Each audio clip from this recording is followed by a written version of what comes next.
Bonjour tout le monde, c'est Romilou, j'espère que vous allez bien. Je reviens vers vous aujourd'hui pour vous présenter un jeu. Regardez-moi ça comme c'est beau.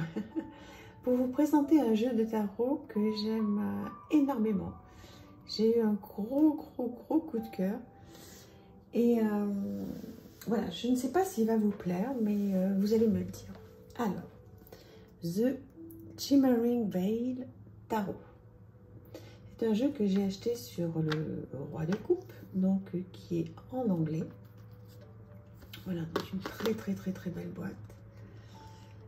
Voilà, on l'ouvre ici. Donc il y a toutes les cartes, un petit guidebook qui est très joli. Donc tout en anglais, mais avec des petites mignonnettes en couleur. Voilà, tout en papier glacé, donc ça c'est très agréable, très bonne qualité. Voilà, et puis bon, qui est relativement simple à traduire. Vraiment, vous voyez, moi je traduis ça. Voilà, ces petites suggestions. Donc on va y revenir si vous voulez après. Alors, les cartes. Donc voilà l'intérieur de la boîte. Très chouette. Un dos tout en douceur, tout dans les tons pastel. Voilà. Et des bordures argentées. Magnifique. Voilà. Alors, vous allez voir, ce jeu, il est très particulier puisqu'il y a très peu de choses sur les cartes, mais on les reconnaît très facilement. Je vais vous expliquer. Donc, les arcades majeures, elles sont notées là, et donc elles ont ce petit insigne là. On va dire le signe, ça peut ressembler au signe de l'infini. Et ce sont de sublimes peintures qui donc sont faites pour moi, hein, pour voilà, du développement personnel. Vous pouvez peut-être en tirer 2 ou 3, mais regardez-moi ça comme c'est sublime. Donc vous voyez, vous avez le numéro 3 hein, qui correspond aux cartes de tarot, donc on s'y retrouve très facilement. En plus, dans le petit guidebook, hein, vous retrouvez, je vais vous remontrer tout à l'heure. Donc, on retrouve facilement. Donc, effectivement, ce jeu, bon, alors ce sont des peintures, c'est assez particulier. Moi, en tous les cas, regardez-moi ça, il me perturbe énormément. Il me renvoie à des tas de choses. Voilà. Donc, je vous disais, vous pouvez tirer 2 ou 3 cartes. Moi, je le fais à une carte pour le moment. J'ai d'abord pris beaucoup de temps avant de vous le présenter pour bien le regarder, pour bien m'intégrer hein, toutes ces illustrations. Et donc, voilà, pour moi, c'est définitivement fait pour faire du journaling, pour faire du développement personnel. Se poser une question et puis tirer une carte et voir un petit peu ce à quoi ça vous fait penser. Donc voilà, ce n'est pour moi pas du tout pour de la divination. Maintenant, s'il y en a certains d'entre vous qui l'ont et qui s'en servent pour de la divination, dites-le moi, je suis très intéressée de savoir comment vous faites. Voilà, moi il a un beau carnet qui lui est réservé et je prends énormément de plaisir à le regarder. Je sais pas qu'est-ce que vous en pensez, il faut être très sensible hein. Déjà, 1 à la peinture, 2 à ce style de peinture, ensuite il faut être sensible au journaling, au développement personnel.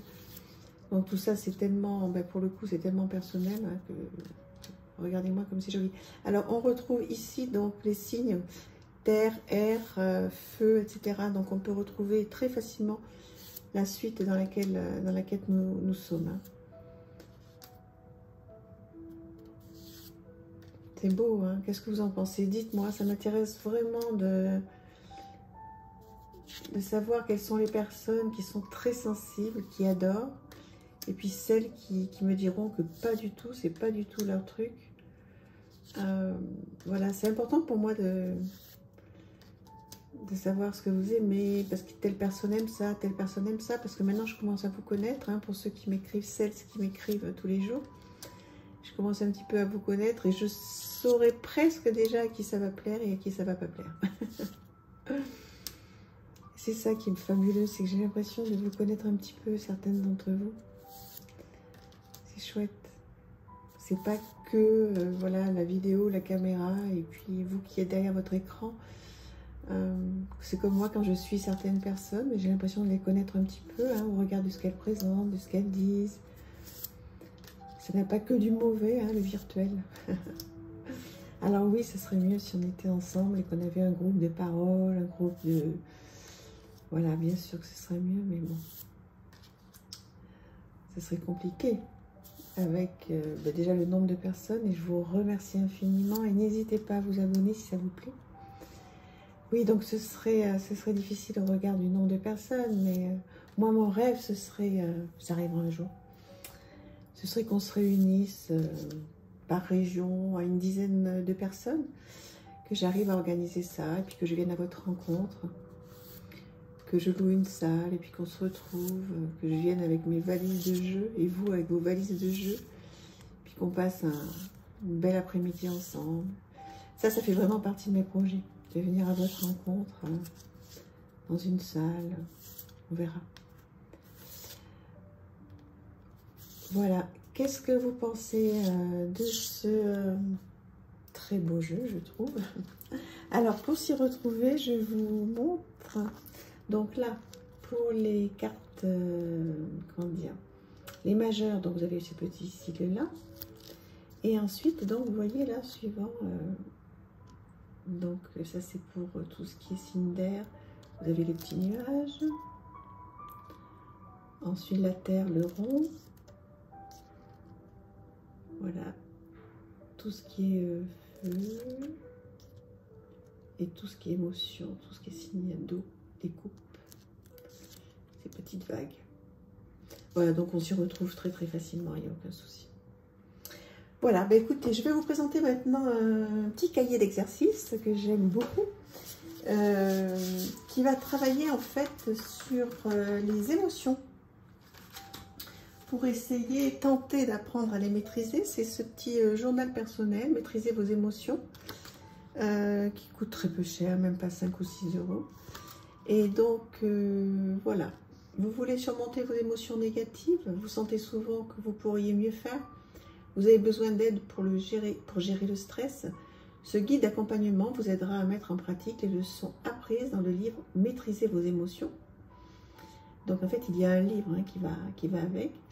Vous y découvrirez de nombreux exercices qui vous aideront à vous libérer de vos émotions négatives et à vous sentir plus épanoui. Vous apprendrez à mieux comprendre vos émotions, identifier les comportements et activités qui affectent votre humeur, remplacer vos émotions négatives par des positives, etc. Donc, il en existe énormément hein, de petits cahiers comme ça. Donc, moi, c'est vrai que je suis limite à les collectionner. J'en ai plein. Alors, j'ai pas le livre qui va avec, mais je trouve que ça suffit parce qu'en fait, bon, si vous me suivez un peu, je vous ai déjà conseillé plein de livres. Donc, vous pouvez faire du travail personnel. Vous voyez, vous posez des petites questions sur une échelle de 0 à 10. Dans quelle mesure les affirmations suivantes sont-elles vraies? Donc, vous voyez, vous faites un petit exercice comme ça. Il y a plein de la nature des émotions avec plusieurs étapes. Voilà, on entend l'ambulance à chaque fois que... que je présente quelque chose sur les émotions, ce qui affecte vos émotions avec donc, des petits messages, des petits textes. Et puis après, voilà. Plein de petits exercices. Donc, vous pouvez choisir, je vous en présente plein. Donc, comme ça, vous avez le choix. Si vous avez envie de travailler sur vous, vous avez le choix. Vous pouvez prendre un petit cahier. Ça saute un peu là, la vidéo. Voilà, on apprend plein de choses. Devenez attentif à vos émotions, ça c'est important. Voilà, donc ce petit cahier d'exercice, j'espère qu'il vous plaît. Comme ça, voilà, vous pourrez aller voir, vous le trouvez partout. Je vous embrasse très fort. J'espère que vous avez aimé cette vidéo et ce petit moment passé ensemble. Je vous embrasse. À bientôt. Au revoir.